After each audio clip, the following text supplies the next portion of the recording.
Hey, what's up, guys? This is Jacob Black. This is the Clock's Running podcast.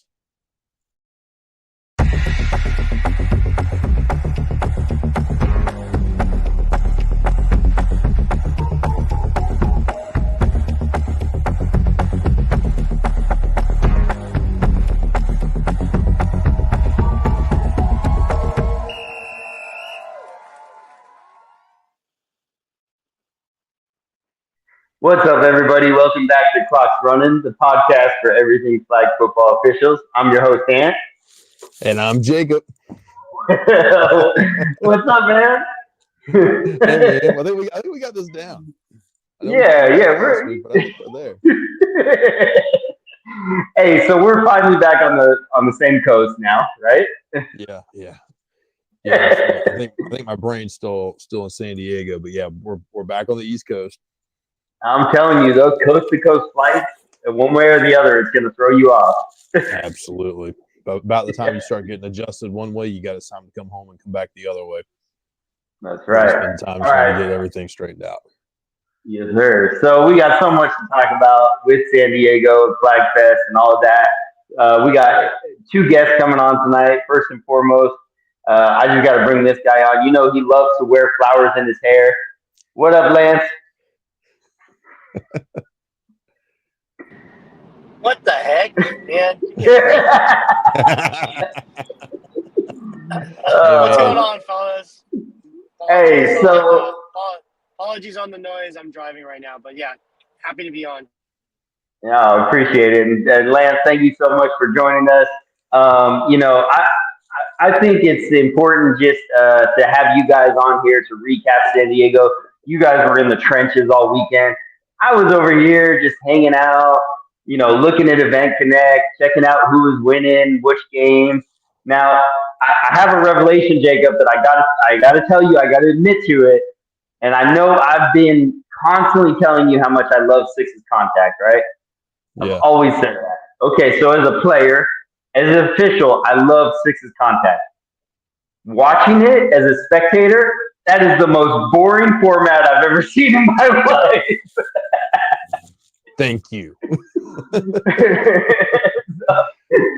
So I had the opportunity just to watch a couple pool play games and then basically watch all the way through the playoffs, and it was just it just dragged on and on. It's slow. It's very slow. So I think maybe as as an official and as a player on the D line, I was just always in the action. So to me, it always seemed exciting. There was 12 guys on the field, small field, lots of contact, everything like that. But just watching it, I'm like, is this game over yet? Can this game get over with? Like, trying to get to the meat and potatoes. Yeah, and it just didn't really seem like from the games that I watched. There really wasn't any close games in that format. A lot of blowouts. I don't know if there were teams that signed up that just didn't really know what they were doing. The only close game that I really saw was it was the second go around of the Bears and New Dynasty. The Bears went up 21-0 at half. And going into halftime, I'm thinking, okay, this is it. They're going to score one more time. Then New Dynasty's defense takes over, and they get a touchdown. So then it's 21-6. Then I'm literally in my head saying, okay, as long as the Bears don't throw a pick six, they're good here. First play of the drive, pick six. So then it's 21-12. They don't get their PAT. Then they get a safety. So now it's 21-14, and there's like under a minute left at that point. That was probably the closest game that I saw. Because then when it got into the championship, the Bears just dominated BOB pretty easily. So that was the format I saw. Lance, you officiated some of the Sixes contact? No, that was not me. I figured. Yeah, go ahead, Jacob. Yeah. I was gonna say I did get to spend a little bit of time, particularly the New Dynasty Bears game. That playoff game I was over there for. And to be honest with you, man, New Dynasty the second half, if they would have played half of the first half like they did in the second, they would have won that game.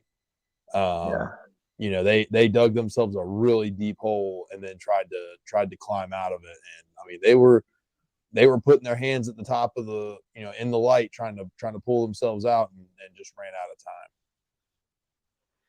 Yeah, so Lance, I'm talking about how that wasn't very competitive. Was there a format division that you thought was just really competitive? Every game was close. Um, Aired Out Pro on Sunday was fun. I thought that was fun to rough. It was just it was Air It Out in itself is a good format to ref just because I don't have to worry about the pitches. But then the quality of play was there, so it made it made it fun. And then yeah, I kind of liked it. I kind of liked it more than anything else all weekend. Yeah, I think Air It Out Pro was good. Ronin ended up winning that. I mean, they did a nice little clean sweep of three divisions over the weekend. Lance, I guess you couldn't help your Curry Bombers enough to be able to win. Wow. Why does everyone think that? Everyone thinks that, and it never happens. It, if Hey, you anything, know, it not not for them trying, or even like even when we were doing.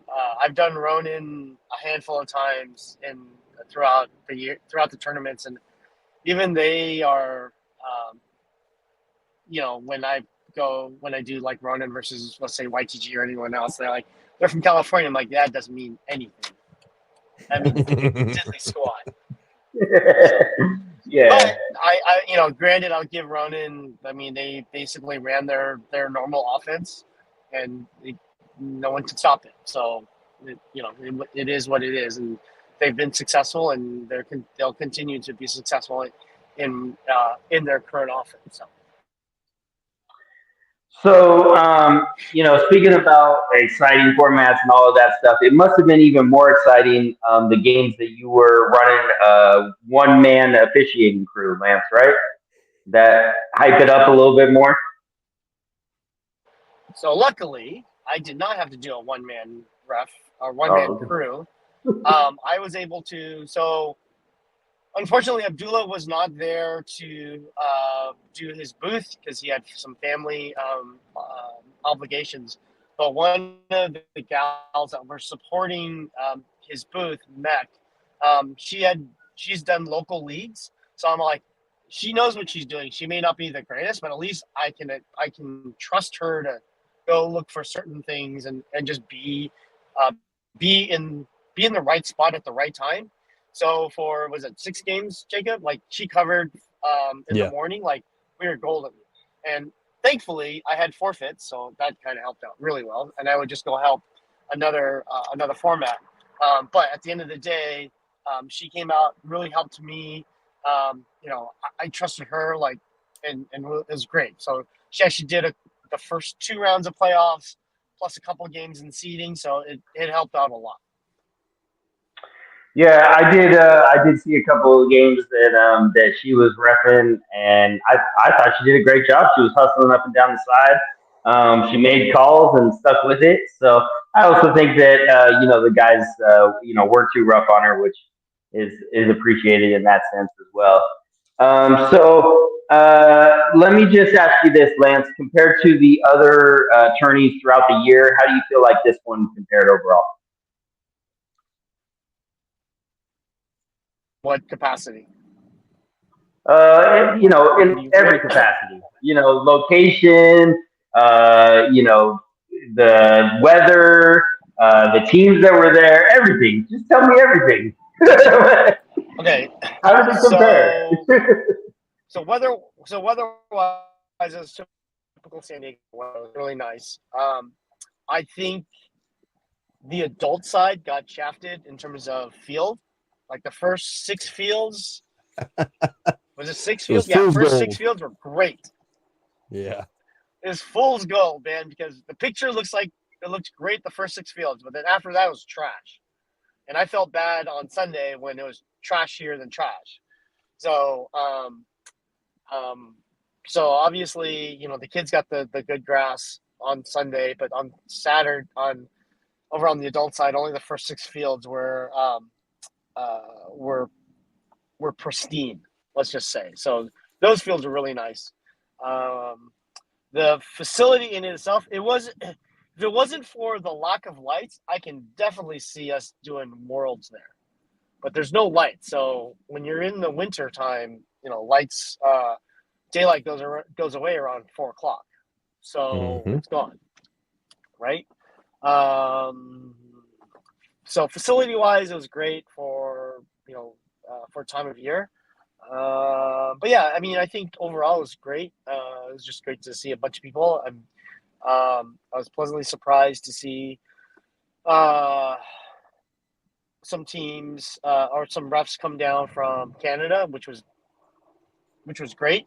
And outside of that, competition was a competition. You kind of just deal with the teams that are there. So outside of that, it was a good event. Yeah. Any fighting or controversial calls? Procedure challenges, anything like that come up? Not on my field, Jacob. I don't know. Someone told me if there was a fight, and I was like, I don't remember ever seeing a fight, but I wasn't really paying attention on their fields. I had one that almost started. Spectator and a team were going back and forth. But yeah, we nipped that in the bud pretty quick and got it taken care of. But otherwise, I mean, it was just regular people playing football. Yeah, and speaking of fighting, anytime we talk about that subject, we got to bring on our next guest. What up, Unk? What's good, Ant? Jacob? That's okay. That's a pretty good segue. It just felt right. You know what I mean? Well played, sir. Hey, so we just talking about San Diego Flag Fest, just kind of going over Lance's. I know he's gonna have to bounce out of here in a bit, so I just kind of wanted to get his perspective. I know you love the West Coast, but what was the best part of the tournament over the weekend for you? Honestly, the best part was getting done early. Don't sound crazy, so we can get up out of there. But overall, the competition was really good for the teams knowing each other. We didn't hear that crying about. I got to play this team in the league night. Now I'm playing out here. The competition was really, really good. There was not a lot of blowouts, some close games, and the usual suspects made it to the championship games. But it was some really, really good football. Taboo playing against, I believe it was it Goonies and the rec. It's gonna sound crazy with it being a rec division, but their championship game was one of the last games of the night, and it was must see TV because it was back and forth and big plays. Team went down 5 with 27 seconds left, and threw a full field bomb to go up 2, and then they tried. I had 17 seconds to end the game, and Taboo walked it off. So that ended the weekend. Pretty cool. I saw on Instagram somebody claim that Taboo is the best team in California. Is that true? I don't know all of the teams in California. And you're setting me up now with the Curry Bombers and Dynasty and Ronin, but every time, my last 3 of the 4 times seeing Taboo, they ended the championship game. And I know might not have been a pro championship game, but that's a team where if they're playing, I stop and watch because it's pretty good flag football. Yeah. So I did notice that there were divisions that were like pro and comp, amateur rec, things like that. Lance, do you think that there's still like a huge disparity between the competition of pro to comp? Is that a huge leap to make?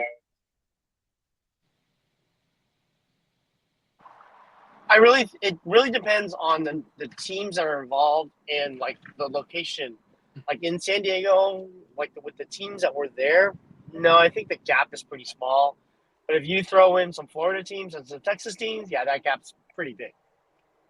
So it really depends on the teams, right? And like, you can definitely have teams that are like, say, they're they're really good comp teams, but they wouldn't survive in a league or pro division. So it's that jump, and it's really tough for some teams to make that jump. Jacob, did you have a chance to officiate a team called UMB, You Mad Bro? Did you see those guys at all? I saw them, and wait, did we? Yeah, we didn't, Okay, but so I watched them play. okay, they were definitely there. I don't think I worked with them at all though. But they were Okay. definitely there. Yeah. I I have a little experience with them. The fours league that I've talked about where it's like 25-minute halves Oh yeah. and they don't go by ball, they go by the front of the flag to decide if they cross the goal line. So Right. UMass Bros, they're from that league. Okay. The quarterback, I mean, hey, more power to him. He's still playing. He's got to be 55 He's at least. 217 years old. He's 217. Yeah. But so that was there was a little disparity there. I think it was aired out that they were playing it, but they were an aired out pro, and they. So I don't know if they just signed up for whatever format they could get into, but they were trying to use this quarterback as a receiver at times. So he would line up in the slot and let somebody throw. And oh man, the pro DBs that were covering this situation, I feel like at some point they were just like, just let him catch the ball once. Just let him. And actually, you ever will like go to the mall with your family and you see a nice old guy taking a lap in a sweatsuit and he stumbles and people help him up? It was kind of like that. So I was like, listen, you can't cover him. No, we're not. I'm using my director privilege now because he's like 2 weeks younger than me. So listen, this for pro tip for everybody that plays travel flag football. I'm 118 years old. If I think I can cover your receiver, that probably ain't for you. I'm just going. That's just a pro tip from the old head. Like, I was like, Papa, you sure you're supposed to be here? And he was like, he gave me the old man head nod. So we just prayed for him, and you can literally smell the Bengay. From But they gave it an old college try though. Yeah. Yeah. I was surprised by the lack of we call it the Delgado here, the lack of the California teams using the dump. That's what I saw, or the double passer, or the star, or the Dixie. That's where I feel like all the rec and comp teams would have problems with. Florida, Texas, or anybody in the South. If your linebacker or your corner, if we throw that pass, we pitch it. You don't have anybody to go get them. That's how Taboo is cooking a lot. That's how I see Taboo doing that a lot over and over again. Like they'll use the double passer, and then teams are like they've never seen it before in their life. It's kind of that was a little bit surprising to me how many teams just used their just drop back quarterback, just played old school football. Yeah. Well, and that's the biggest issue that I had with the SoCal Sixes format because you can only have one pitch per play. So they usually use their pitch downfield. Plus, you have a 5-second quarterback clock that never stops, even with a rush. So you don't want to use a star that's going to take seconds away, and then he's going to have to, dump it out, and you can't, and there's no run plays. So for them, it's very. So they go to a throwback, and the pass clock still goes. Yes. Yeah, I got screamed at for that Sunday. Very, very loud. Who do you think you are? Who are you? Which hurt my feelings a little bit because I'm on social media all day. So I explained not who I am. I just explained that the clock once the ball's thrown back, the clock stopped. He swore up and down and told me he'd go get the rules, and he did. Then he came back. He had one of the new refs had a cheat sheet, which was awesome. He showed him the cheat sheet, and he was like, "Oh, that's a stupid rule." Then I was like, "That I'm not gonna disagree, but make it make sense for me because and they were getting killed also. So he was just emotional during the game, but he swore up and let me. And he told me also about the one pitch rule. He told me about the flag in the front. I had never heard that one. The front hip flag yardage. I don't even know how to word it. Like I'm from Florida, I can't even. He was trying to explain to me. He was like showing me his hip. So where I'm from, you show me, bro. Listen, calm down. Like what are you? He all the time out wanted me to get Jacob to explain to me that it's hips and his front hip, and I was like, he's 4 fields over there, and I'm not going to get him. That's not a rule.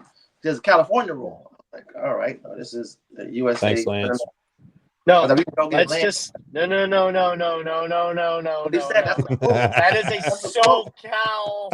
That is a SoCal rule. There's a big difference between Northern California and Southern California. And if Ant says anything else, I will beat him up. And Florida is Oh, can we all please one make big that happen? us. So if he says California, I don't care if it's the top or the bottom. My man said it's hips. It's front hips. I got to try to enunciate. My front hip is what matters. The ball was behind him, mind you, behind him too, but his hip was in the end zone, so he wanted a touchdown. Hey, so well, go ahead, Lance. No, Keep running your mouth. my perspective. My thing is like, if you're doing the front hip, I'm like, how is that that's not even close to being normal football, because your forward progress gets you forward, not backwards. Yeah. So how does that? I don't understand. Even in tackling, it would never make sense. Crazy. Right. So it's dumb. So, anyways, I'm glad. I kind of feel bad, Unk, that you had to deal with him, because I would have said, "Clock's running. I don't care. You argue all you want. Let's go." Oh, the clock ran. The clock the clock ran regardless. Like, one thing y'all weren't gonna tell me, I was getting everybody behind. So, and I just threw out that if you want, you can go over there and ask Lance. You were like probably 10 fields over. Go ask him. Then come let me know. He left. By the time he came back, game was over. No worries. But he did come back with a sad face. I don't know if he came and asked you, but he did come back, and he was very, very disappointed. So. Hey, so this is proof that Lance didn't listen to last week's episode, because we talked with Law about the difference between Northern California and Southern California. And I tried to compliment Northern California and say, hey, they do national formats. They have all this organized. All the different leagues get together. I don't know if you guys know this. Also, there's a league in San Diego that they run their downs, 2 downs, 4 downs, 2 downs. I heard that also. Yes. What? Yeah. A guy told me that, and I told him, professionally, stop talking to me. Go that way. I don't want to please, like, I don't know if you're trying to fool me because I talk fast in Florida, but I don't know what you just said, so go that way. So I apologize. I thought it was BSing, but I guess he was serious. So they go, what is it, like 2 downs to line to gain, then they go 4 downs to the next line to gain, and then 2 downs to score? Yeah, yep. And then some of them, and then because they don't agree with that league, the other league does 2-4-3, and then some of the leagues in the middle there where you have 4 downs, you can actually run. The quarterback can run, like out the gate. Give me a headache.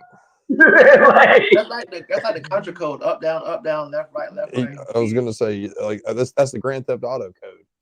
Yeah. That's how you get the weapons. Jacob said Grand Theft old ass Super Contra. There you go. Hold on, here we go. It just makes our lives, stuff like that just makes our lives harder, and they wonder why they can't get refs to actually stick around, because you make it so much difficult to, like, just do our job. Like, just go normal football. Like, why do you have to have there's no such thing. Yeah, it's craziness out there in Southern California, man. Southern California. Okay. Absolutely. Yeah, let's be real. Hey, but Central California is pretty goofy too. You guys deal with those guys from Fresno, don't they have different rules there? Not that I'm aware of. My understanding is, at least, I think Central, they do. It's more like their formats. They're still trying to survive on 8-man contact. The dying dinosaur. Hey, so Unk, I asked you about the best part of the weekend. What was the worst part of the weekend, though? It's gonna be weird, but we found out that they were telling us you gotta be out super late, you gotta leave. We found out why. So at 7:00, when it gets dark there, but you guys have something called super mosquitoes. As soon as the lights went out, these bugs from hell came out and attacked the kids, the wives. It helped everybody leave sooner, but overall, I don't have a whole lot of complaints about anything I didn't like. The mosquitoes were terrible. The only complaint I had, not to have, but some of I don't want to say the California players, but some of the teams that play a lot, kind of best with the aired out format, got confused, but they wanted 3 timeouts per half. Little silly stuff to where just old heads of captains trying to get calls, just not knowing some of the rules what they want, and they wanted everything explained to them like full verbiage. And I love to talk, so I would, but the clock was running no matter what. So other than that, I don't have really real complaints. It was a really pretty good tournament overall for me. Jacob, how about you? Best and worst? Where are you going to start? No, actually, to be honest with you, it was a really good weekend. If I have to say the worst thing, number one, I'm gonna tip my hat to both of these guys on the screen below me. They stepped up, went above and beyond. We got in a really tight jam, and both of them picked up. They picked me up where I fell off, and really helped carry us through to get through the tournament. But I think the worst thing for me was having, and one more thing to add. Sorry. Let me go ahead and commend the officials who were there and that showed up and did what they said they were going to do and worked hard and got through the day, both days. But a lot of it was just do what you say what you do, right? I think the worst part for me was the amount of people who backed out, who left us high and dry last minute. Some people have legitimate excuses. Some people just ghosted us. So for me, that was the worst side for me was seeing, just having to try to piece together and put on a quality product with people, lack of integrity, not helping us out. So, and this, you feel like this was kind of just specific to this tournament? I mean, is this something you're always having to deal with? I got a little gray in my beard. Is it because it's the younger generation? Like, what do you think the issue is? A good friend of mine told me, to expect, 10% of all officials, no matter what you book, are going to drop out over, life, just ghosting you, always something like that. I want to say we were probably close to 30% this tournament. And maybe it's just, I don't know if it was, cost of getting to San Diego, if it was, people, just a weird weekend. I know it being, tackle football season, it makes it difficult. And we knew that going in, that we were going to, be a little bit tight, trying to get folks there. But just the amount of people who dropped off and just did not show up, it definitely affects, you. Yeah.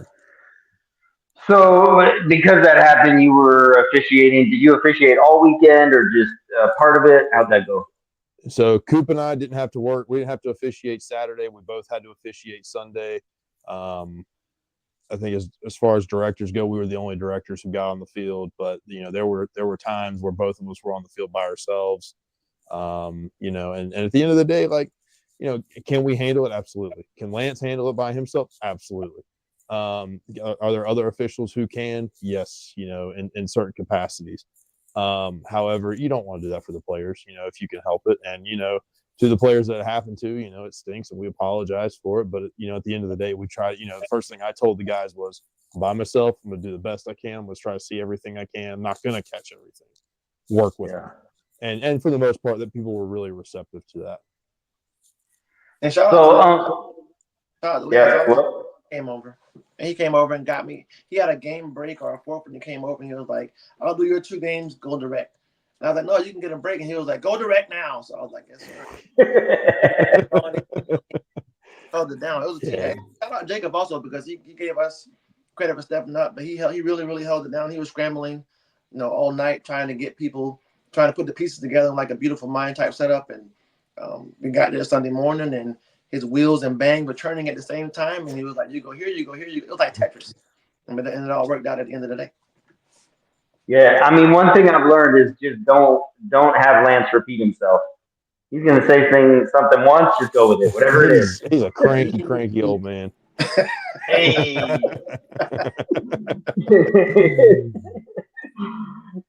So before Jacob tells us specifically how a one-man mechanic should look, how did you do it? How were you trying to do the best you could and catch everything? Where did you position yourself on the field? So I've done one man here in Florida, in Tampa, and then Pasco before with the youth and stuff. So I actually got lucky. Like I only had one man for probably 8 minutes because as soon as one of the youngsters showed up, the ref, they stayed. Like, Jacob was like, put him on Coop's field because I'm 714 years old. So I didn't have to do it but like 8 minutes. And I explained to the team that I was gonna be by myself, and the two teams I had were smart. They went deep ball first play, and lucky for my old ass, they caught it. So caught it short and ran it in to where I didn't have to like guess whether it was far back. So by the time they had 2 possessions, one of the youngsters showed up and hopped on my field. He was green, but he was there. And I'm sorry, it was women's division also. So it was 1 play touchdowns, one play touchdown to pick 6. So I didn't have to use any of my mechanics. But what I generally do is I line up right there on the ball. I drop a puck for the line of scrimmage. Once the ball's gone, I chase. And being old, I'm still semi-fast. So that was my plan, knowing I didn't have to do it all day. To look like I was at least hustling and this and that and blowing the whistle. And being an old head, if I did miss a call, flub a call, or a guess on a call, they gave me a hall pass. I was actually Gucci. So Jacob, what was the strategy? How do you want someone to approach a one-man mechanic? I'm gonna be honest with you. There's no good way to do it. I think number one, however you're most comfortable to try to see as much as you can. I think that's the best bet for me. What I ended up doing was I would use this. I would have the center mark the ball every time. I told him, I said, I don't care if you go sideline to sideline. I said, to start each play, I need you to mark the ball for me so I can at least walk 7. I would hold 7, and then I would go back. Did I lose, sight of, if a quarterback, came up to the line of scrimmage, how close it was, maybe a little bit, but I was doing the same thing Coop was. I was chasing every time, just trying to be the furthest person back and try to get as many opportunities to see as I could. Definitely had blind spots, especially on the far side of the field, because I would stay to a sideline just to try to see the big picture. But you can ask Keys from New Dynasty. I think I burned him on one where a guy probably couldn't tell the guy's back was to me when he caught it. They said he bobbled it. I couldn't tell you if he bobbled it or not. It's like Coop said. We were just hoping we got hall passes for close plays that we couldn't that we were doing our best to see. Yeah. How many penalty flags do you think you threw just by yourself? Oh, I threw a dozen, man. I was able to keep up with that. I was able to keep up with impeding. I was able to keep up with, illegal rush and the obvious penalties. But there were things that probably slipped through the cracks. There might have been a flag guard or two that I could have missed just from where I was, on one side of the field, couldn't see both sides and get both angles. So, kind of switching gears a little bit, Jacob. I know you don't always like to get on the hot seat, but I'm going to always press you to try to get you an answer. So, what as far as who won the each format, was there a team that surprised you at all that you were like, oh no way did I think they were going to pull it off? So Sunday, I'll tell you, I didn't get to watch a ton of championships, right? The field I was on, I think it was 5 non-contact comp for the time period I was. My playoff games, I had the first game was the 4 versus 13, and then I think it was 5 versus 12. Both of those games, the 12 and 13 or the 13 and 14 seed won. Showtime lost. I think Lance was with me for that game, and then I can't remember. I can't remember who the team. It was La Familia was the other team that lost. Both of them lost opening round games.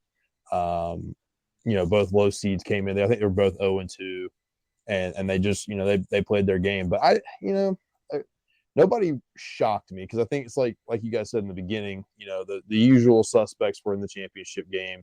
The pro teams, you expect the Curry Bombers, you expect Runnin. You expect the Bears, New Dynasty. You expect those guys to be in these big games. You expect mixed breeds. Yeah. Did any of you guys officiate the Olympic format at all, men's or women's? Mm-mm. No. No, sir. I don't think Lance did either. No. So I know we don't have as many like international teams on the men's side. But something that I pointed out after Nashville is that the Canadian teams dominated the Olympic women's format. And I think like the final 4, I think 3 out of 4 of them were Canadian. Championship ended up being Canadian. Well, it seemed like the same thing happened with the Olympic format here, that it was all teams from Mexico, that dominated. The top 3 or 4, I think, were 2 or 3 of them were from Mexico. Championship was 2 Mexico teams. So I did have somebody, as I was posting winners throughout the last 4 days. Somebody brought up an interesting point, and I just want to put it out there, see what you guys think about it. Lance, I'll start with you. So this individual said that the reason the international teams are winning this division is because they can pull from their entire country, whereas U.S. teams have to pull from their state. Do you think that that's a disadvantage for the United States teams, Lance? What's the rule on, like, Jacob? Remind me again. Is there a ruling on like where they are reside from? Yeah, it's you have to be right now. The way the rule reads is you have to be within state. I'm not going to speak much more. I won't go into detail about like what the future is going to hold for that.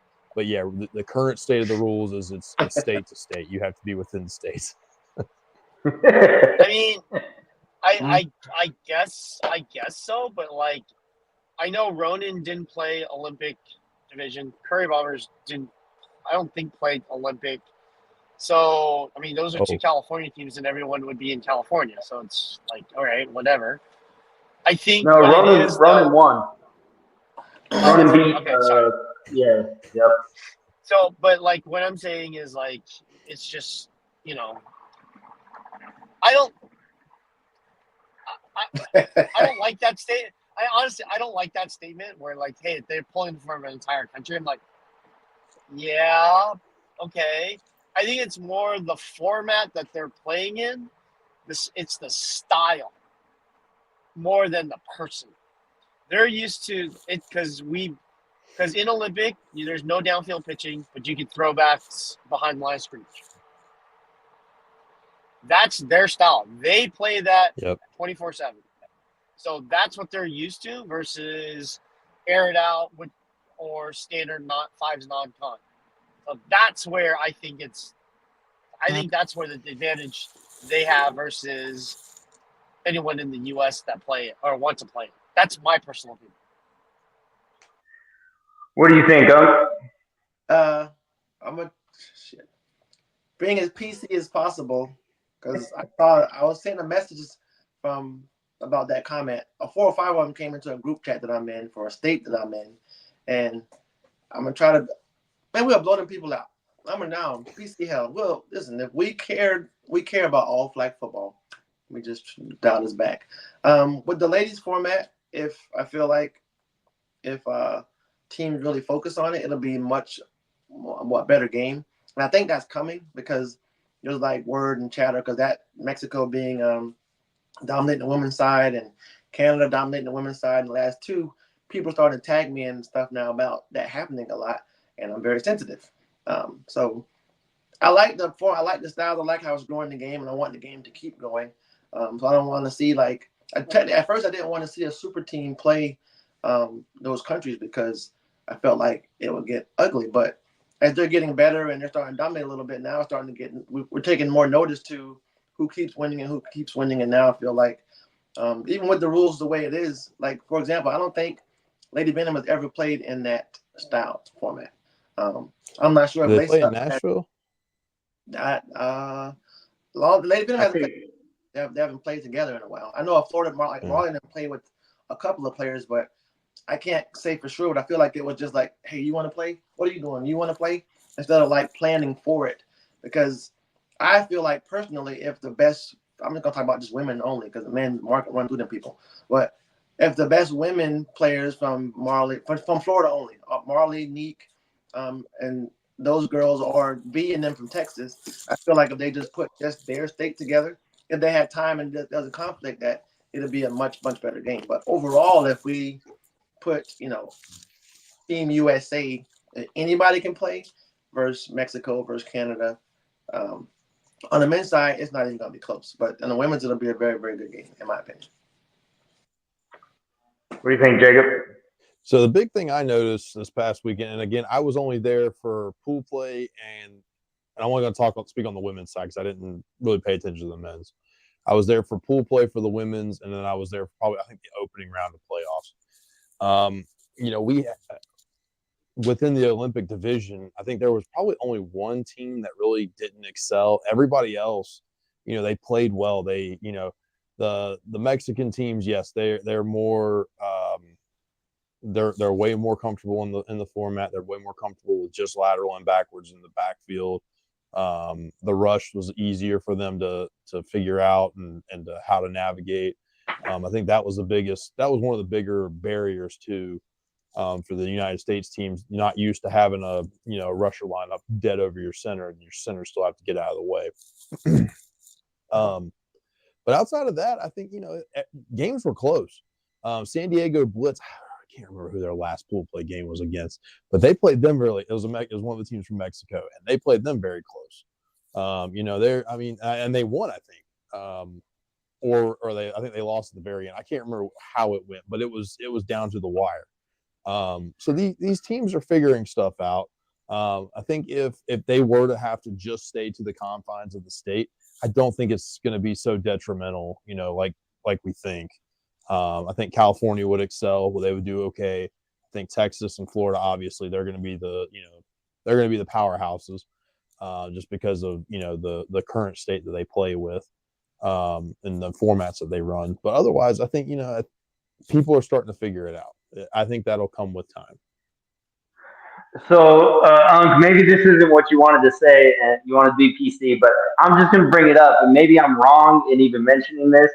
But isn't it a disadvantage for someone that has to cross a country border to have a passport, to have to go through all of that to be able to go play in a tournament in the United States, where driving from Arizona to California, there's no, that's easy to do. I mean, isn't that kind of even out the advantage, disadvantage a little bit? I mean, I don't know. Just my thoughts. I think at the end of the day, if the traveling helps. If it's your first tournament ever, if you've never done it before and you got to go further, that can come into play. At the end of the day, it's about who has the best defense. I've seen Mexico plays a style that we've all seen a lot. Like they use it's not the double pass, which comes up again. Like when in doubt, they throw it. They bring two quarterbacks. They're going to see if you know how to stop it, and they know how to stop it. So, and they use a lot of I was told to say rub plays, crossing patterns, crossers, and they pick a lot. I'm gonna just say it. Use a lot of pick play, and it works to their advantage because they throw the spots and stuff. So the logistic and travel, I feel like they are at a disadvantage if you think about it because of the language and if the refs don't speak Spanish. But at the end of the day, can you put the football? Can you touch paint? Can you get the ball in the end zone? That's pretty much all it matters, all it boils down to. And I'm hoping that we push with Olympics being 2028 and this Olympic format. I'm hoping we push this a little bit more. I'm trying to get people to send me more Olympic style videos so we can grow that division and we can make it a feature division as we go on for the next 2 or 3 years. But the travel and logistics, it puts them I might just say it puts them at a disadvantage. I still feel like if all the right people play, the usual suspect will be in the championship game. Yeah, I mean, I think in Nashville, I think maybe grown-ups won for the men's. Yeah. And I don't think there was outside of I think it was like grown-ups and Mean Machine was the championship for men's. And outside of that, though, like you're saying, the usual suspects weren't playing Olympic. Now, I don't know what format was going on at the same time. I don't know this past weekend what format was going on at the same time. I do feel like all the big pro West Coast teams, as far as the men's division went, they did play Olympic. It was Runnin, Curry Bombers, the Bears were in there. I think New Dynasty maybe was in there as well. So I do think that there. Yeah, so I think there is some excitement around it. I agree with Young that I feel like there should be a push. Like that should become one of the really exciting formats because 2028 is we're closing in on now 3 years. We're done talking about 4 years away. It's 3 years away, and that's only going to become faster. So I think this is the best way to get practice at it and show what you got. So, so it's just, I know that there was some controversy out there about that.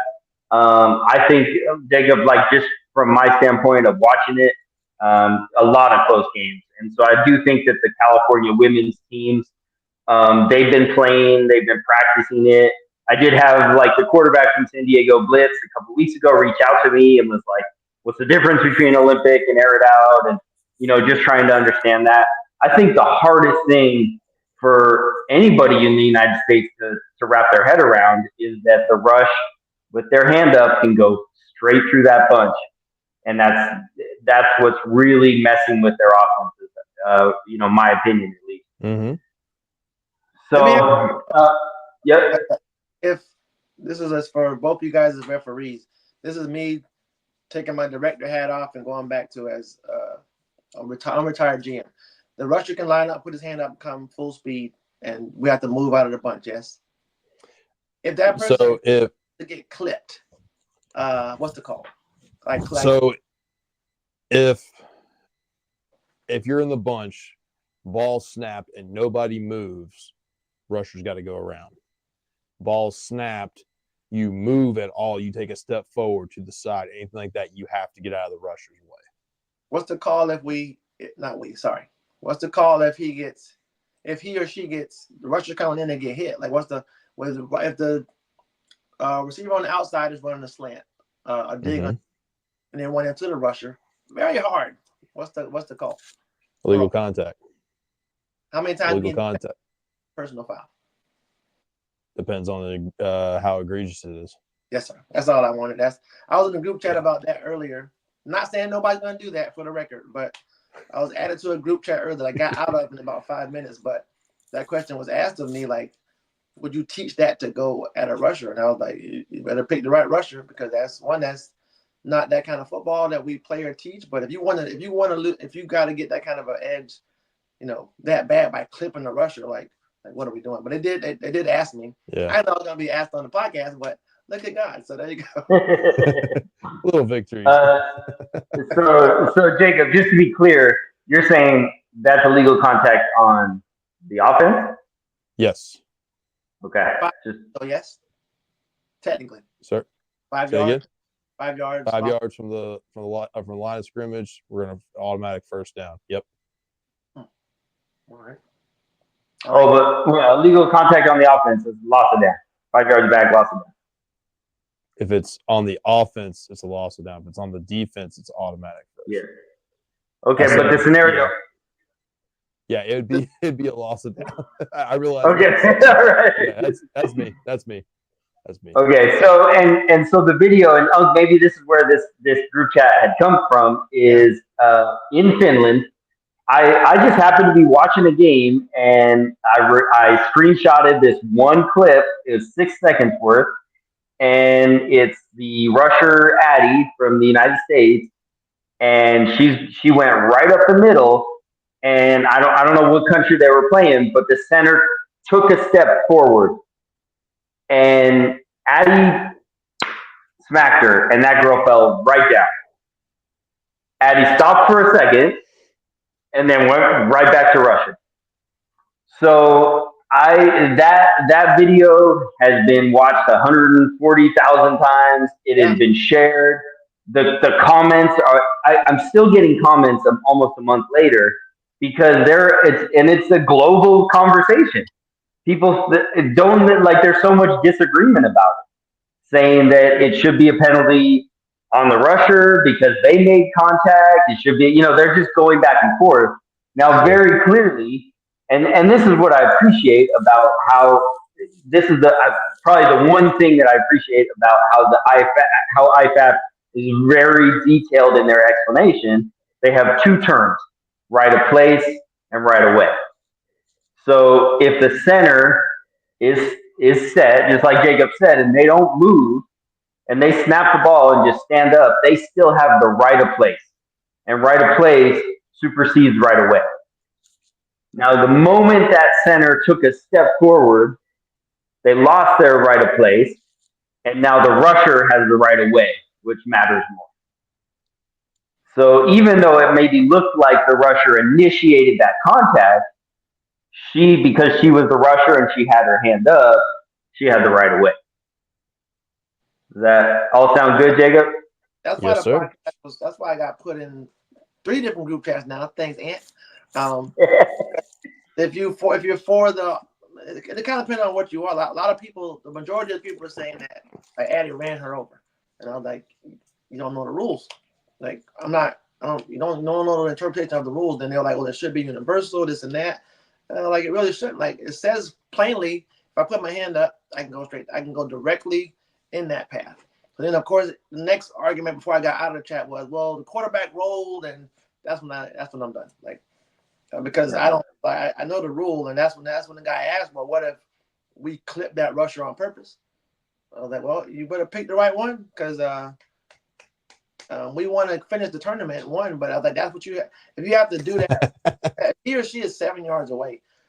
You have to do that to slow the rusher down. Like, what are we doing? Then that's when they explained to me what you just said about superseding and all that good stuff. Me in Florida had to look that up because he was showing. He tried there. If he brings someone in motion and then get set, that supersedes the rule. And I was like, look, when they put their hand up I'll ask Jacob if I get a wild hair at my, you know what, but if they put their hand up, you bring somebody in motion and you stop in a bunch. What was explained to me is, and I've never repped IFAF, I've never booked rep for IFAF, but I've watched it a lot on TV. Once they are set, if they don't move, you have to go around. So then they said, well, if we're going to hike the ball and just stand there, I was like, the one team that I know is putting the team together has a play where, yes, they don't move. And then we're going to throw the jump ball on your neck.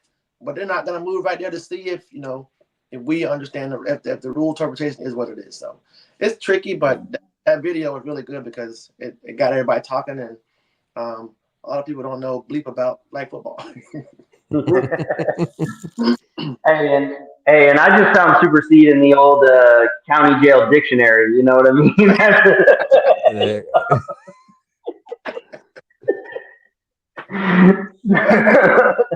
Triple word score. Ant-Man. Good old world. So, but yeah, that's an interesting topic, and I appreciate the Olympic the rule book in the Olympic division having that, because I think that's something that everyone's got to get prepared for. As an official, Unk, you asked as an official, one thing that I really try to do is that if there is a team struggling, not only just in the Olympic, but any format, if they're struggling with the whole impeding the rush, because in their head they think as long as contact doesn't happen, there's no impeding. The thing that I try to say is I try to speak to the quarterback. And I tell the quarterback, as long as you communicate to your receivers, center included, where the rush is, they just have to avoid, that run a route that goes away from wherever that rush is. Now, I know there are some tricky rushers, Michael Better, that'll just be switching back and forth. Devin, same thing. He'll move back and forth side to side, things like that. But you just, as a quarterback, you got to communicate, and I think that that's something that if the quarterback gets it in their head, oh, this is my job, I got to handle this, then they stop getting that call. Because I've had it where brand new teams, I mean, the Players is a perfect example out of Southern California. They're pretty new. They've only been around maybe a year at this point. When they first started, every single time they were on offense, they were getting two impeding the rush calls. And they just couldn't get it through their head. And I'm like, quarterback, this is what you got to do. You got to build your offense to avoid the rush. You just got to know that that's like that zone is not where you're going to go. Mm-hmm. And I think they finally got it down, and it started to pay off. They won it. They were in a championship game in local league play a few weeks ago. So anyway, kind of back to San Diego. Anything else that you guys want to bring up, talk about as far as San Diego goes? I wanted to ask a real quick and impeding the rush rule from you two. I know the answer. I'm going to ask because the gentleman screamed loudly about this call. The gentleman called me again today about this call. He is very upset. If a team is in bunch, not really bunch, twin to the left, They run the play we all call bread and butter, where the two receivers drag across underneath, center leaks out. I think everybody and their mom knows that play pretty much. Does the rusher have to make contact with anyone for it to be impeding the rusher? No. Use your words, Ant. No. No sign. Words, Ant. Huh? Yeah, no, it does not. No. They ran the play. The rusher basically start doing an MC Hammer Chinese typewriter to get through there. I throw the flag. They go nuts. You have to touch him, this, that, and the third. And I was like, it's impeding the progress, sir. You have to touch him. You have to make contact with him. 1,000% not true. Now explain this and what it is. Clock's running, but you impeded his progress with that play. Like all of you guys did. Basically, you could pick who was it? Said everyone. Yeah. Everyone except for the center. So they just flipped it. They put the guy on. They got the penalty. They didn't agree with it. They wanted to protest the rule, and I was like, you can. It's a judgment call. It's impeding the progress. So then they flipped it to the other side and ran the exact same play. Just the other side. Did the exact same thing. So the captain of the team who wasn't playing and his lovely wife asked me to explain them like why everywhere they play in California and they play in tournaments all over the world and this, that, and the third. And everywhere he goes, you have to make contact with the rusher for it to be called a legal rush. I'm sorry, impeding the rusher. I'm sorry. And I was like, yeah, that's 1,000% not true. And how life worked out right behind me, Tim Taylor, who I believe is from California, threw a flag with a deep voice. And the same thing happened over there to where the captain said, oh, he just saw you do it. So I was like, Jacob, Jacob was too busy to even bring it up to him, but I did. That whole family who came, they wound up losing the game by 6, which sucks, but they came to me. It was a good. It wasn't like any tech. It was a good conversation about it, but they wanted to discuss it. So here it is now, gentlemen. We have the USA flag ref director. One of my opinion and a lot of people's opinion, one of the best refs around, is Peter the Rusher. I'm gonna ask once again because next time I have a conversation with somebody, I'm gonna curse. Do you have to make contact for it to be impeding the rusher? No. Thank you. I didn't want to hijack the show, but I just gotta, I hit my inbox, so now there you go. Hey, but you said too much, and I know exactly who you're talking about. And let me tell you, I spent a year and a half telling that gentleman that contact did not have to be made. So, he shouted you out. He's your boy too. Matter of fact, he can call in. Right? It just goes in one side, just comes out the other. It doesn't soak in here. Yeah. Yeah, they got to a point where they were really good about tuning my specific voice out. They stopped listening. But that's good. That's good talk. That's not hijacking at all. And I think that Jacob, I know you bring it up all the time. That's the call that comes up all the time, and it's got to be continually just embedded in their head. This is how we get rid of the player myths of old guys that have it in their head. Jacob, do you remember the call that I made in Nashville that they challenged? That came up. I think it was like a co-ed comp game or something like that. It was around the line, didn't they? Yeah. Yeah, so it was impeding the rush. So what they wanted, the defense wanted impeding the rush. But what happened is where there was contact that happened, but it was behind the line of scrimmage. So the rusher crossed the line of scrimmage, and as she crossed the line of scrimmage, she was trying to initiate an impeding call, and she made contact with the receiver. And so they're looking for an impeding, and I'm saying no, we have illegal contact on the defense.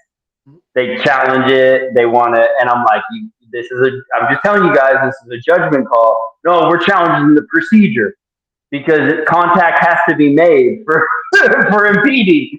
And as soon as they said that, I said, okay, Jacob. Hey, let's go on record here. When you called me, did I answer? Don't lie. Don't lie. Don't do that. Just answer for the first time ever. No, you're adding stuff. That was not the question. No, you know what? I think at that point in the weekend of Nashville, you had so many phone calls from me about illegal equipment that at that point you were just answering every call that I made. So wait. So then you're saying that wasn't the first time ever? Yeah. It was a busy weekend. Okay. Yeah, I just want you to remember that. All right. So Maurice out on the answer the phone. We're gonna come back to this. We're gonna clip this. Oh yeah. But yeah, I think people miss, impeding. You're protected as a rusher. You're protected to the quarterback at the line of scrimmage, where you're not. When you get to the backfield, everything's fair game. As far as the quarterback can change their line. Receivers that are like a star in the backfield can then go out for a pass and run in your lane. At that point, it's a whole different ball game. So any contact, it's going to be on who initiates it. There's no longer a protection past the line of scrimmage. I had a play where and they did the no, obviously if you hand the ball off, you pitch the ball, the rusher can come in immediately. Yes. Yeah. If you hand quarterback take a quick snap, rusher came in immediately and blew up the person that faked the hand. They did a fake handoff and a pitch.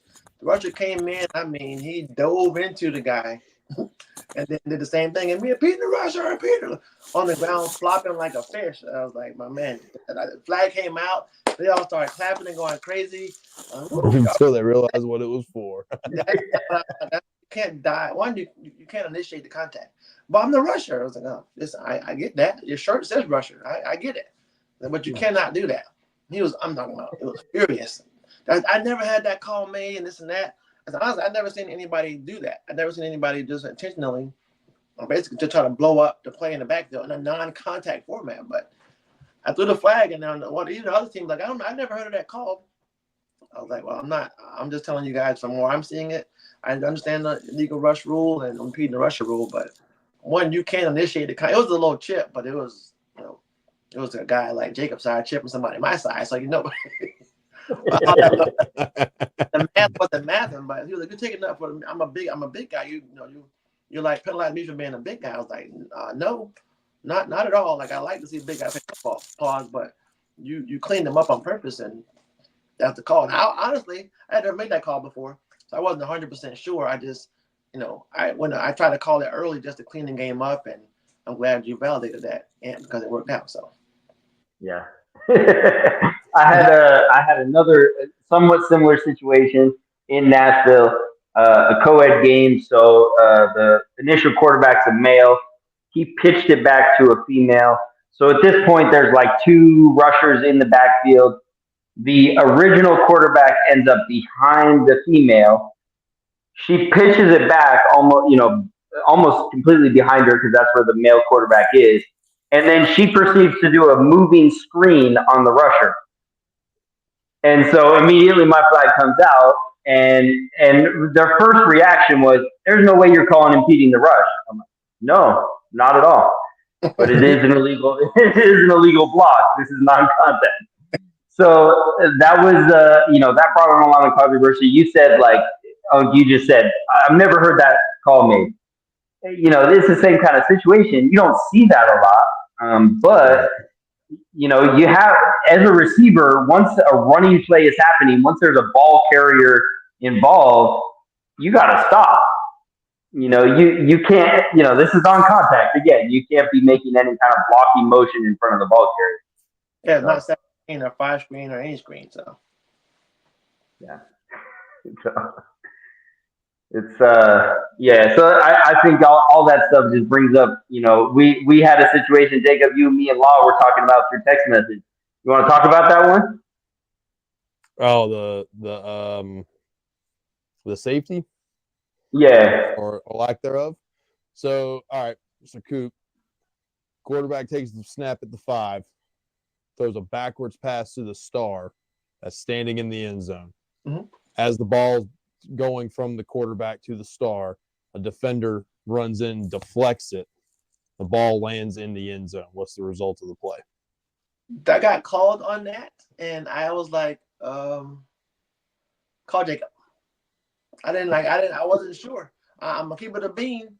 I was stuck because I had two people in my face with a very good, one was a loud argument, one was more quiet and reserved, and I was like, when the ball is tipped and deflected, I believe it's where it lands once it's thrown backwards, but I'm not 100% sure. I was like, but I feel like we've had this conversation before, and I was like, if you were to just throw me a double pass and I missed it and the ball hit the ground right there, that's where it would be. If I can't catch and I fumble it and it hit my hands and goes down, that's what it would be. So I kind of feel like where it hits the ground at is what the call should be. I was like, but I've never seen this happen before. Let's call Jacob. And then I don't know what the result of that was. So now I'm curious to see what happened. So when they called me, I said safety. There we go. I'm sorry. They and speaking to a few, I've talked to quite a few people about it because it's not a common thing that happens. So, when it happened, I made a couple phone calls and said, hey, what do you think? What do you think? And I got conflicting things. At the end of the day, the rule book's not clear on it because it's not a clear, it's not a common penalty. It's not an art penalty. It's not a common play. So yeah, just the discussion that we all had, everybody's logic made sense. That's the big thing.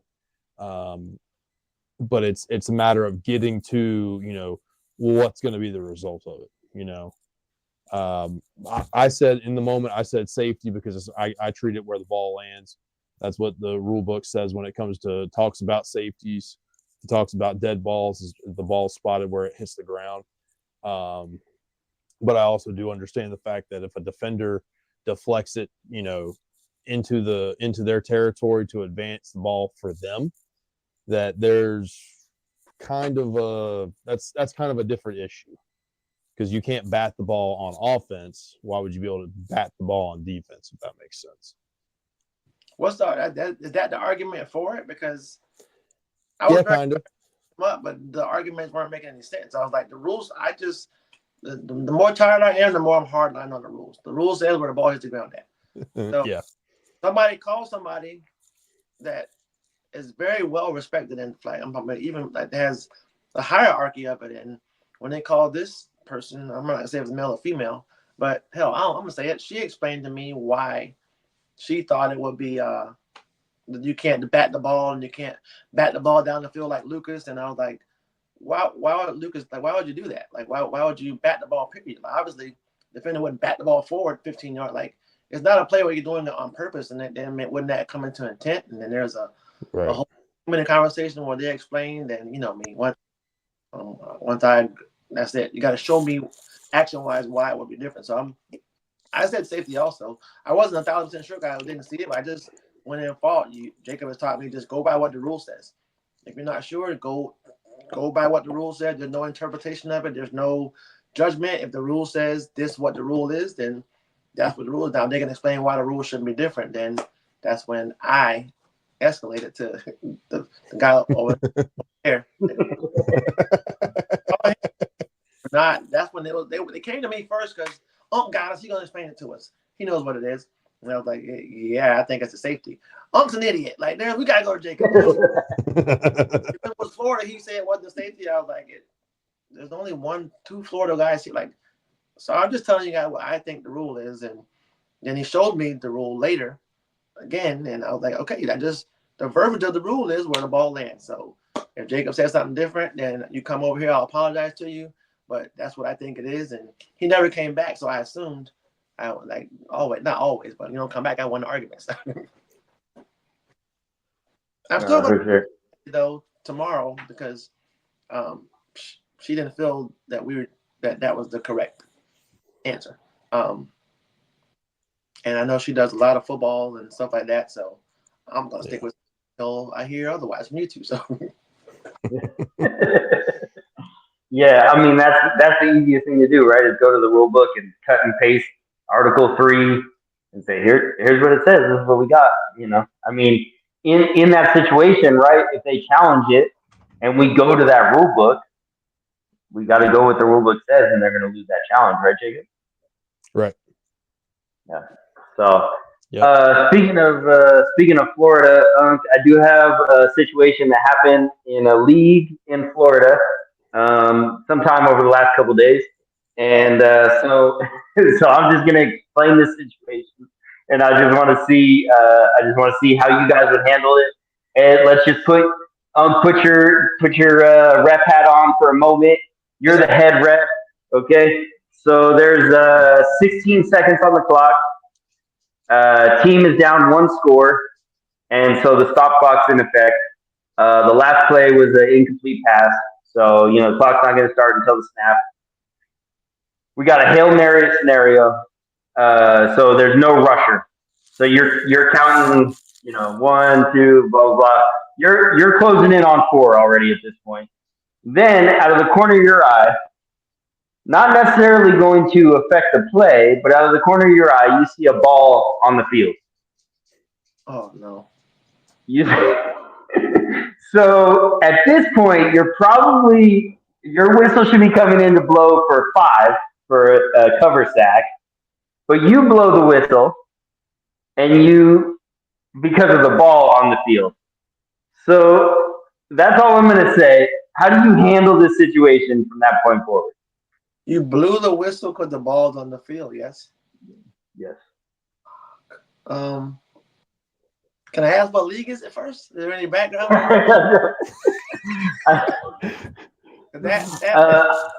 That was just. Can I get the origin of the word for the spelling bee for this? Okay, I don't know. I don't know that. I don't know. I don't know Florida leagues necessarily, but I do know that the city. You want the city? Yes. Orlando. Right. So, all right. Let me take these off. The ref. All right. Hold on. I'm stalling, but no.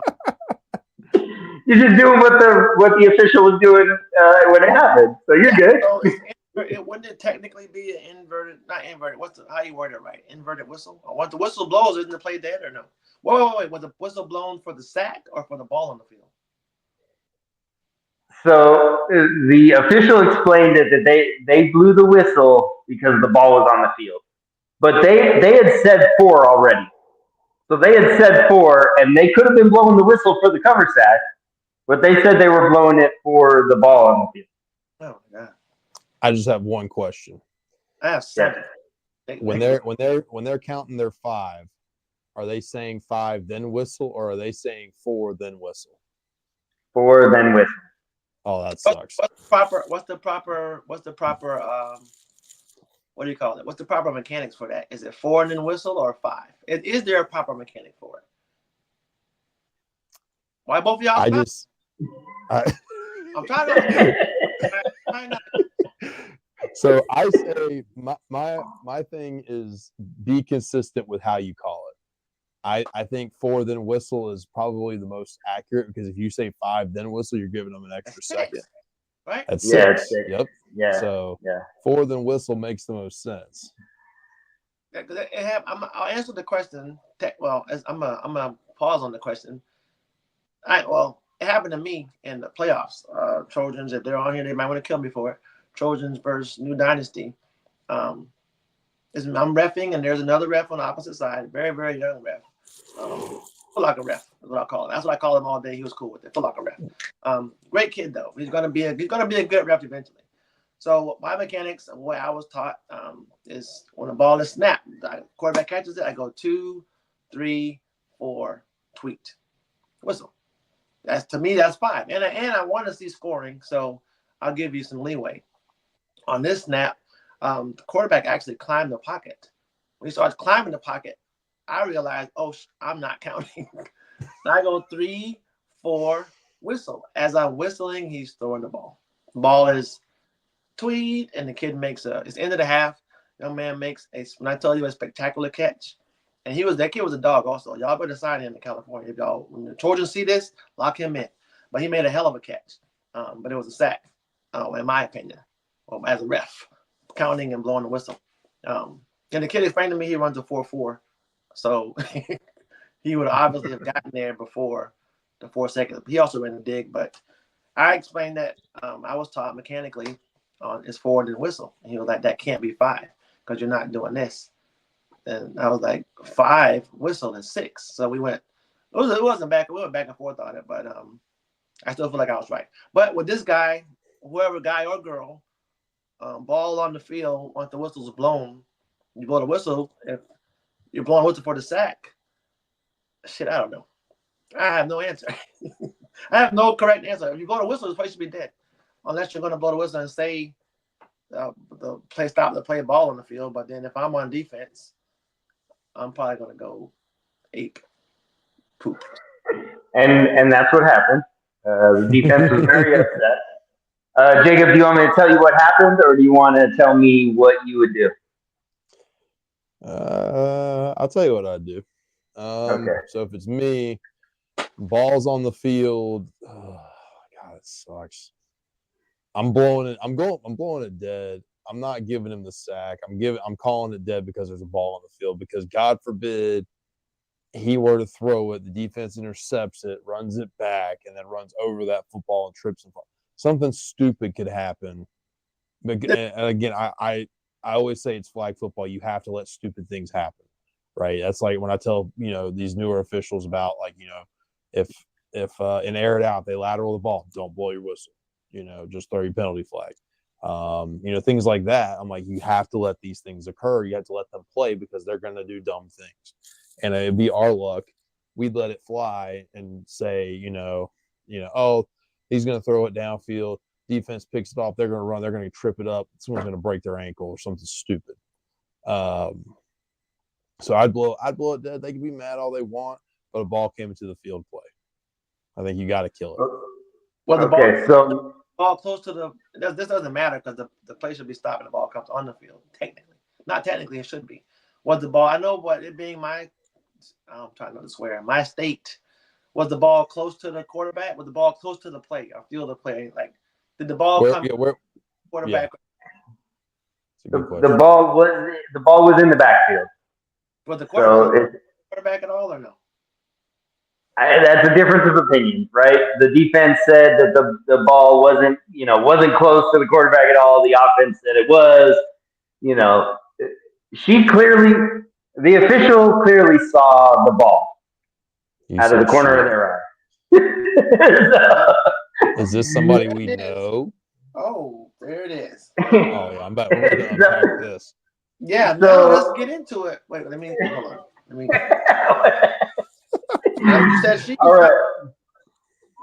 I don't have a Gatorade. Where's my Gatorade?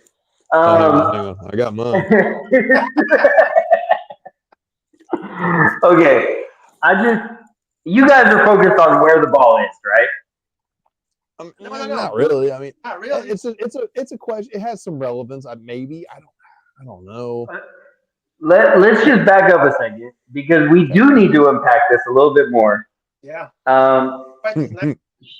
This official. You can say she. You've already said she. She stated that she blew the whistle because of the ball on the field. Whether it was close to the quarterback or not, that's what she said she blew the whistle for. Right. Okay. The next question I have, Jacob, is she blew the whistle and stopped her clock at 10 seconds. Is she putting 6 seconds back on the clock? I say yes. If you're gonna completely kill a play for that, I think you've got to put the time back on. It sucks, but I think that's the right thing to do. Yep. Okay. So, because that was the bigger issue in it, because the defense, now maybe they were only down a score. Sure. So 6 seconds is a huge deal. Absolutely. Because if they get that cover sack and then they take over, they want every second. Absolutely. So did they put the time back on? The time did not go back on.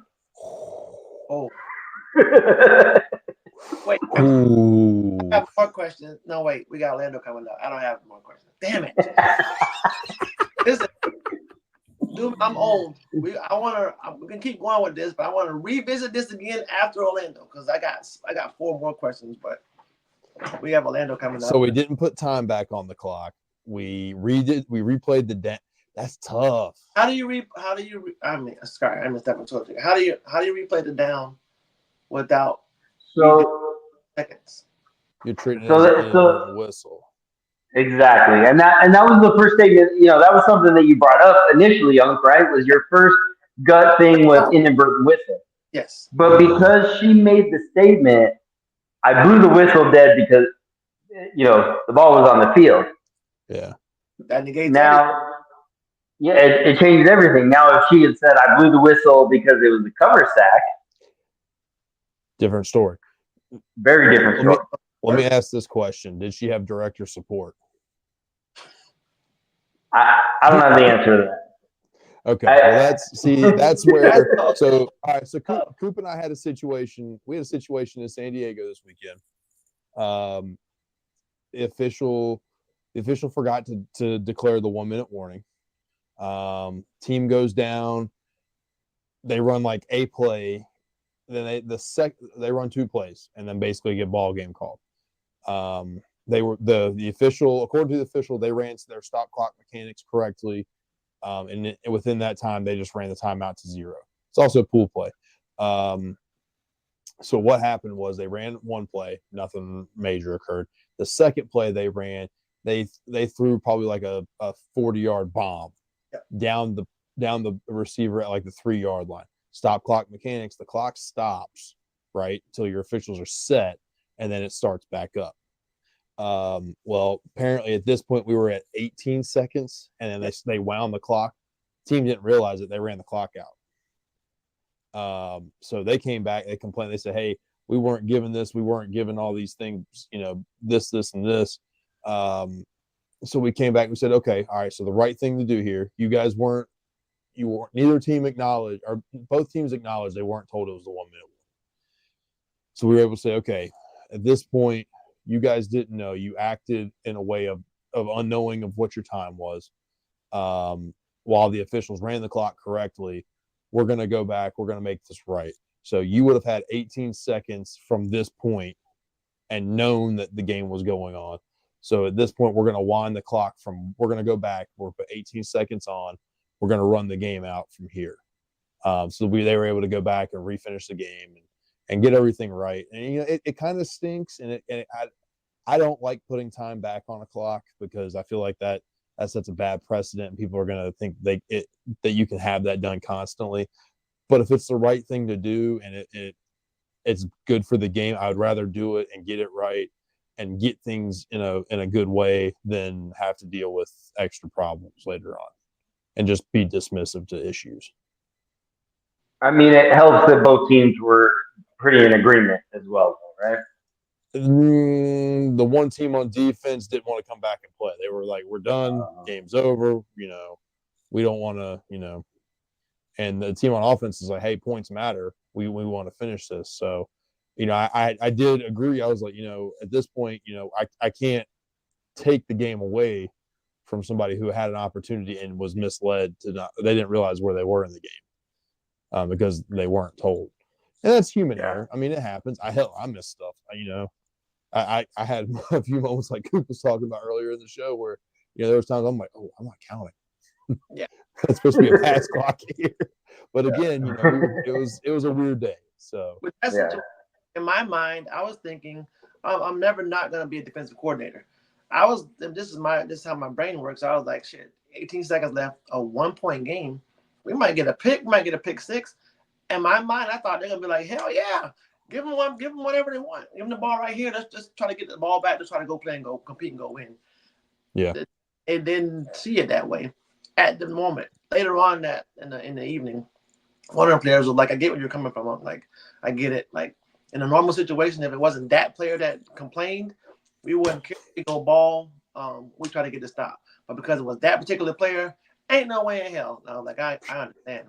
I was like, but you could have got and on the next play that was ran, there was a tip. So it could have been a pick, but hindsight 2020 stuff. So right. Yeah, no, for sure. And I just think with all of those scenarios, I mean, I think you guys, it sounded like you guys handled it where it just made the most sense and putting time back on the clock. I've had really like weird situations where I think sometimes in scenarios it's nice to be able to have, as the head official, have the play clock and the game clock, but sometimes it causes issues. For example, if they start to kind of line up a little bit, it being one person having to communicate in a 1 minute stop clock situation where you're having to say, 25 seconds on the game clock, 20 seconds on the play clock, and all of these things communicating, and they're trying to listen and they're not listening, and those misinterpretations can happen. I had a situation just like that where then the game clock was on the ready, and I was set. I said I'm on the ready. Game clock's running. We're at 15 seconds, and then play clock is at 25, and I'm counting. And the offense thought they had all the time in the world, and I'm continuing to count, and the clock runs out, and they lost the game by 1 point. The offense was in the red zone. They had 15 seconds. Easiest thing to do is on offense is to score in the red zone. In non-contact, the defense really can't do much. So a little shovel pass, and they would have scored. They didn't even have to go to a female in that situation. It was a co-ed game, and instead they're just standing there watching me, count the clock out. And then, I get to 0, and I say, "Okay, ball game." And immediately they lost it, and they had too much Hennessy that day, and. Here we go with the Hennessy again. Cooper, listen, I don't know if you realize Ant's got a thing with Hennessy and weed. Oh, yeah. Keyword is as big as director support, though. Like, the rest came over. Then they called his name probably 17,000 times over the weekend. Like, one ref wanted to talk about the grass. I was like, man, let's talk about my little brother's name. Like, you don't really call him about the grass in the field. We got Duke. That field is not great, but he can't do anything about that. But director support is key. Like I felt like he handled it perfectly because he talked to both teams, talked to both captains. Here's what it is. They explained how it was going to be. Because knowing the one team is probably going to be upset about it. And at the end of the day, they still could have, maybe there's something with the 18 seconds, but director support is key on all of your judgment calls or tough calls, in my opinion. So right, stuff like that gets weird. I mean, I would rather us make a decision on it versus try to have an official be the one to make that choice, and then it come back and it be the wrong thing. At least if Coop, you or me make that decision, and we come back later and we go, yeah, maybe that wasn't right. At least we can say that we screwed it up. It's not on the official that was on the field. Yes, we're taking that burden from them. The accountability also, if it goes left or right. Absolutely. Yep. Yeah. Well, and I know that none of us want to have a cop out or an excuse of why, but we've talked about this with a 4-man crew. The blind spots, or a lot of them are away. We're going to see the pick plays. We're going to see the hooks. All those things. As that crew gets smaller and smaller, you're missing more things. And so you guys were running into a lot of scenarios where those crews were getting smaller and smaller. Normally I think outside of Jacob, I try not to throw people under the bus. And so this past weekend, I'm watching live games, and I'm a spectator at this point, and I'm watching what the officials are calling, and not knowing that you guys were dealing with a tornado down there and scrambling and trying to figure all this stuff out. I'm texting Jacob hey, is offside the loss of down? And then after a few text messages in and understanding that you guys were just you guys were trying to manage and produce the best product possible with what the circumstances were. I've said to you, Jacob, since the tournament, I've actually gotten nothing but good feedback from people that I talked to in Southern California. So we can always be hypercritical of ourselves and not want to make the mistakes that we make and things like that. But ultimately, life happens in general. That we're always going to deal with that. Like I said, there's gray in my beard, and me and Unk would probably our whole growing up, we never called in sick for anything, right? But these kids now, they want to stay up all night playing, whatever Fortnite, and they'll call in sick for anything. And it's like, so it's just there's difference in generations. And I know that makes me sound old, but it's what we're managing. And I kind of take that stance when I'm dealing with some of these younger kids, and I think maybe Jacob's tried to keep the youth away from me because, like in Arizona, when I was like, these kids, man, these kids. That's the Well, crazy. it makes you feel any better. I've got some of the gray in mine too now. So A lot of like, oh, there weren't enough refs. There was a bunch of bad calls, this and that, but I feel like just Jacob in general being not discrediting. We want the refs to be as good as possible, and I feel like it actually is getting better nationwide, maybe even worldwide.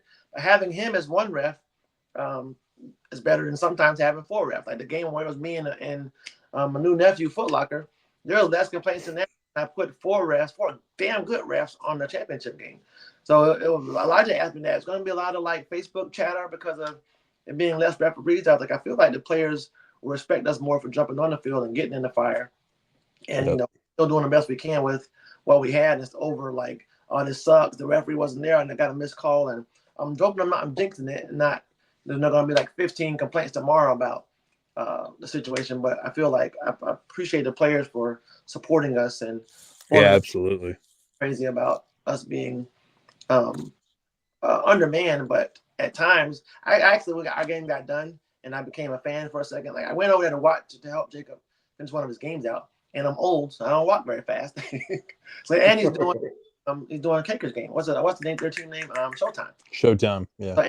So immediately there was a call before I even got there, not with Kaker's team, but the other team, to where he was on it. I was like, damn, he handled that shit better than I might have been able to handle it with 4 different referees. So then when I got on to help out, it was probably quiet before I got there. Immediately the guy was like, the whole timeout situation, like, who called timeout? Oh. So I heard the timeout call, and I know the player to call, and I'm still not going to spray him. So the quarterback during the game, he'll get in your face. After the game, he's a sweet young man. He's very calm, very chill. And last year at the Worlds, I saw him blow up on someone, and right after that, he's lovey-dovey. So he was like, "Who made the call?" Him and the captain.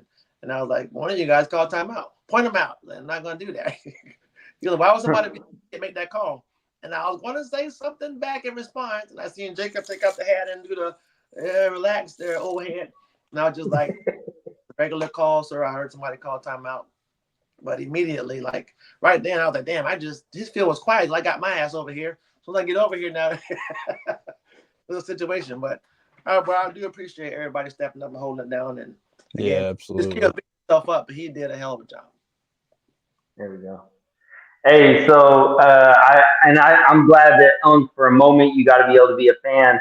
I was trying my best to just kind of stay on top of.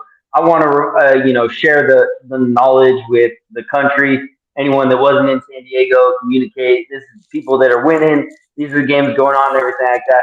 Like I said, as a fan, I've now have this whole new perspective of sixes contact, and it doesn't excite me as much as it used to. But the format that does excite me, and I was like, wow, this is actually really, really cool, is co-ed air it out. Hell yes. And I mean, just seeing highlights, seeing live plays, seeing a game. I mean, that format is really cool. And I think that in San Diego, that was, I mean, Showtime ended up winning it, but I think there were some really close games in that. Jacob, you were officiating some of those. I actually didn't, but yeah, okay. I think you're right. Yeah, it was in the afternoon, and we had a couple fields shut down. Fortunately, got Coop and I off the field for a little bit by that point. But yeah, I think there was a bunch of close games. I think those were really good teams for that format.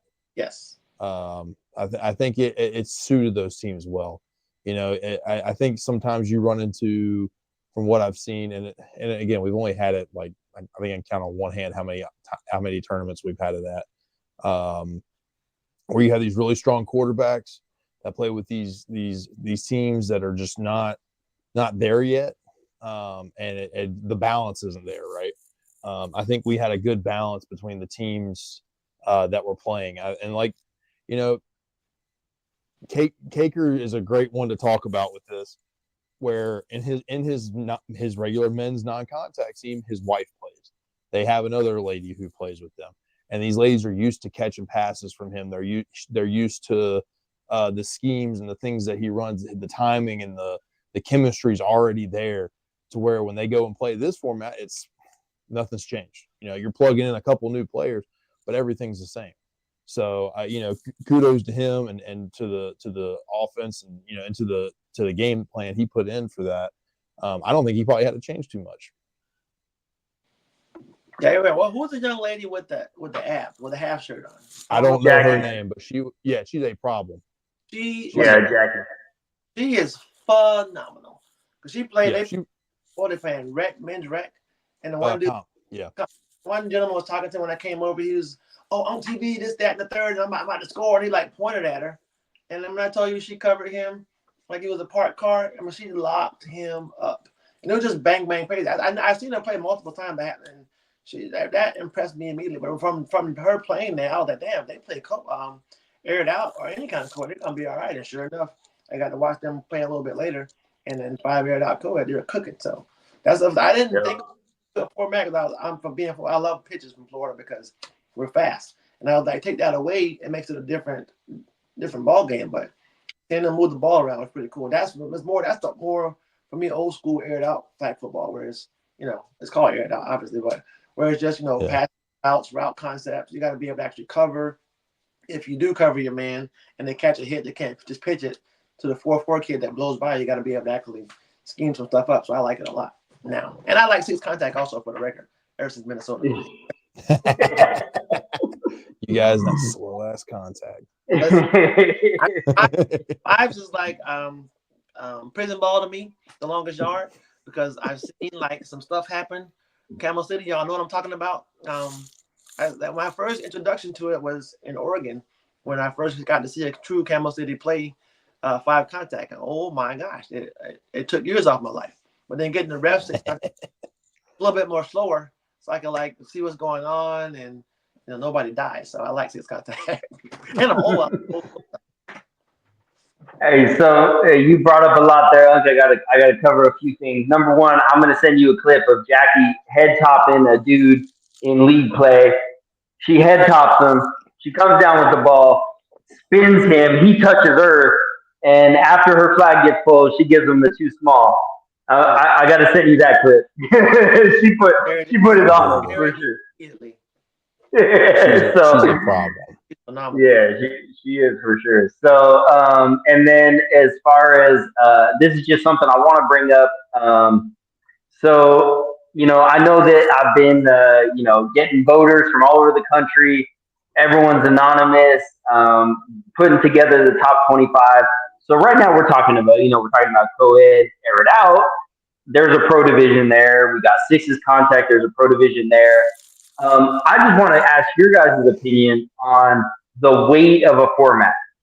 Do you think, I'll start with you, Unk, do you think that because 5s is just kind of the foundation of it all, that there is way more weight in somebody that wins the pro division of 5 compared to some other format? I'm going to say yes. I'm biased also because I feel like the best 5-man team on the planet is right here, 26 minutes away. Some I'm closer right now because somebody's heading over. But 5-man right now is where it is. From being able to go live over the last 4 years and being behind the quarterback, some of the main highlights was one was like off the top of my head was BA was sick with it playing against. I don't remember the team playing against Eric Holiday's team. Where BA throws a game-winning touchdown at Panama City Beach to I don't remember who caught it, but that was 5-man. That was like, this 5-man thing's taking off. From the 5-man games, they're getting stronger. From Hoosh left 7s from fighting cancer and came with BTB or whoever he was with at first, where they had to go against Mark when they're TDR. Those games, that chicken box we set up around some of those games was something from Gauntlet being 5s to just the 5-man format in general, men and women, with it being in the Olympics now, I feel like that gives it even a stronger backing because if you are the best 5-man team in the world, or wherever you are in your leagues, you might want to say if it's in California, if it's Ronin US, if it's Ronin Trojans, if it's Curry, you put your best five together, and let's just say the Olympic team is there, and Hoosh is playing, and Pablo's playing, and Belt, and J-Day. You want to see what your five-man team can do against the gold medal winners. And from all the games we've had going over the last 3 or 4 years, seeing the championship games, like I think five just for right now at least it carries more weight. Years ago, when back in the 1940s, when Pat and Jordan played with Goose Crew and Blackout, four-man was king and four-man was where.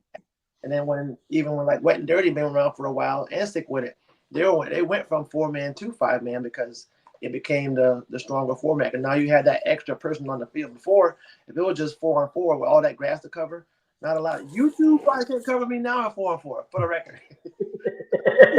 Noted. Now I don't want to play Cali either. This is a joke. It's not the weightlifting thing again. But with five-man, it helps me being a DC. Now I could like try to scheme you up. So I feel like five-man is where it's at. It has more weight. It has more teams. It has more everything if you look at it. So Jacob, coming from a heavy contact region, do you agree with that, or do you think five contact carries more weight? Yeah, and I'll tell you, man. Like I think I agree with certain formats carry more weight, right? I think five non-contact carries a lot of weight. I think five contact carries a lot of weight. Even on the East Coast, I think eight contact with not. I don't think within the top 25 list does it carry a lot of weight. However, on the East Coast with these teams in the Carolinas, in the DMV, in Ohio, I think eight contact carries a lot of weight. Pennsylvania, even up into New York. I think a lot of these teams where they've played these formats and they've been staple formats for so long. Now that you're seeing air it out co-ed, you're starting to see these these women's divisions pop up. Not necessarily pop up, but that are newer. I don't think they carry as much weight because there's not as much notoriety, if that makes sense. There's not as much history with them. But as time goes on, I think they're going to carry more of an equal weight. It's just the time to take to get there to say, hey, Coop's got the established air it out team. He's had the established air it out team for 15 years.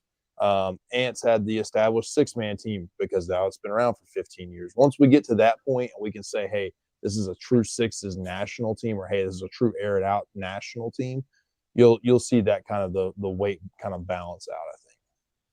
Yeah. Hey, so all I gotta say, let's do fours contact though, and we can make it happen. Fours. No. I'm killing you. No. Going in motion. I'm just gonna go back and forth in motion till you get tired. I'm taking off. I'm not playing any kind of contact. 4 contact, 3 contact. Don't get me started. Y'all know how I feel like. I just came on this side of it. You almost told you that's not flag football again, but I don't want to. Here we go. Yeah, if you're walking around the world and it's super cold and you just got some food, this is what I ask everyone about format. You're at Worlds, you're walking around, you don't have a game for an hour. You're in the middle of Worlds and you just left Bender Village, had some food. You're gonna walk and you're gonna stop and watch a game. What are you watching? Are you gonna stop and watch contact? Are you gonna stop and watch sevens? Are you gonna stop and watch? That's where the strength is for you. You guys as flag football fans, some people choose. Some like contact more, some like non-contact more. But Jacob being East Coast, and you being East Coast with us now, but grandfather he's up, and then me being in the South, what are you guys going to stop and watch? If you got all the formats to go, all the programs going at the same time, and we aren't working, we're just there as fans, which would be weird, but it's just go to Bizarro world. Very weird. What are you going to stop and watch? What field are you going to go? Talk is now. Food. We got a 30-minute break. We can go watch the football right now and just watch it. We can't get protests. What are y'all going to watch? Put me on 5 contact. Let me go watch those guys. Of course, Campbell said he can go. Hey, you know what actually is really interesting to me is the collegiate women's, because they've got all the routes and concepts and everything. I mean, they are just dialed in, and they're young. 7s. 5. 5s. Yeah. For me, I'm going to 5 non-contact. See, but that's kind of where that just shows personal preference there, and that's cool. There's nothing wrong with that. And me and Jacob feels gonna pull, and Ant's gonna be over there at 14. So there you go. Just saying. Yeah. But also though, I think that we are in a place where even though they're not the NFL players, for us, we know the players. Yes. And so depending on who's playing, I'll tell you a person that every time he's on the field, I want to see him play. Moss. You know what I'm talking about, from New Orleans. Wolfpack. Who? You know what I'm talking about? Which one? Which Moss Henderson. Oh yeah. Top 2 or not 2. That's my dog. I mean, every single time he makes impact. And so he was out there in San Diego. And I'm telling you, when he is a dude, when he has the ball, yak is happening. And, that's an exciting player. So I don't care what format he's playing. If I know he's in the area, I'm going to go up to him and say, hey, well, when's your next game? I want to see you. Kid has a 45. Not fair, also, for the record. Like, it's vertical. He jumped so high years ago. I was like, I turned into a fan. I was like, God, who is that? And then somebody like Moss Henderson, hey, boy, his damn name. What's his real name? Like Moss Henderson. So stop playing. And then I got a video sent to me, and I immediately did my homework and reached out to him. And he's family now, but that kid's phenomenal. Like, hands down. Yeah.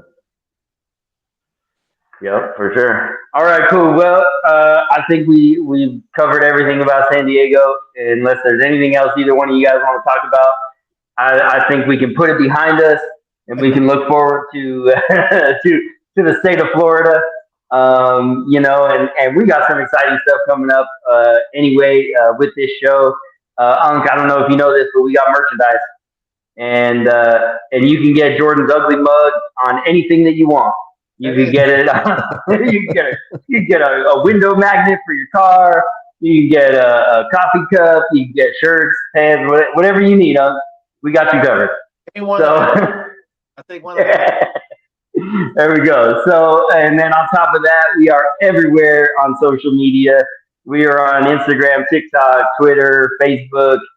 We got all that stuff going. But most exciting, the best experience for our show is right here on YouTube, where you can watch us, you can listen. Anywhere that you stream podcasts, you can find us just to listen to the audio as well. But I appreciate both of you guys coming on the show. Jacob, thank you again for the introduction and co-hosting. Absolutely, man. Absolutely. And get it down. Yeah, man, and doing everything you do week in and week out. And to both y'all, I know that I don't live in California anymore, but I did spend a third of my life in that state.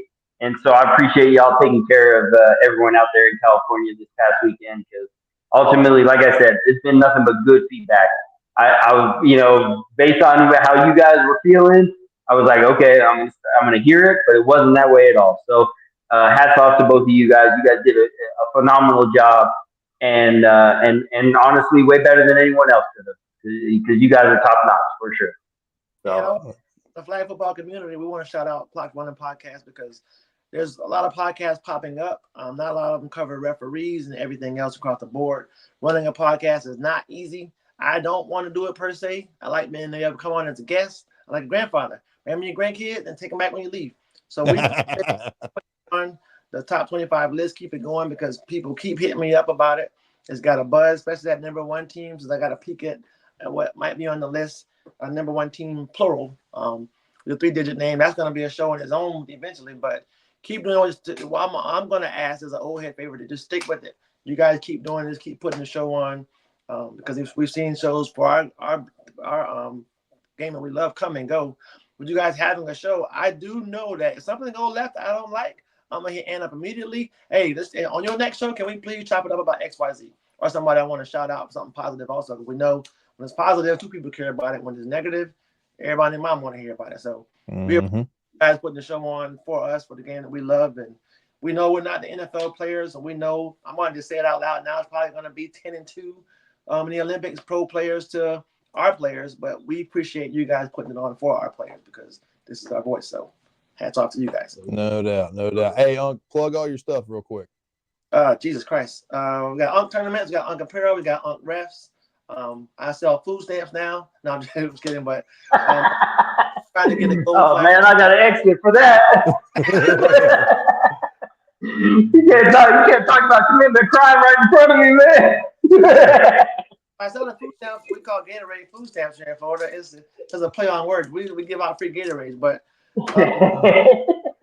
I love every opportunity we have, from the Global Flag Football League trying to get started to being the director at USA Football for the Junior Bucks for the Buccaneers. I'm the man with like 17 different jobs. So if you need refs, if you need apparel, refs locally, if you need a lot of refs, hit that guy up with the bangs.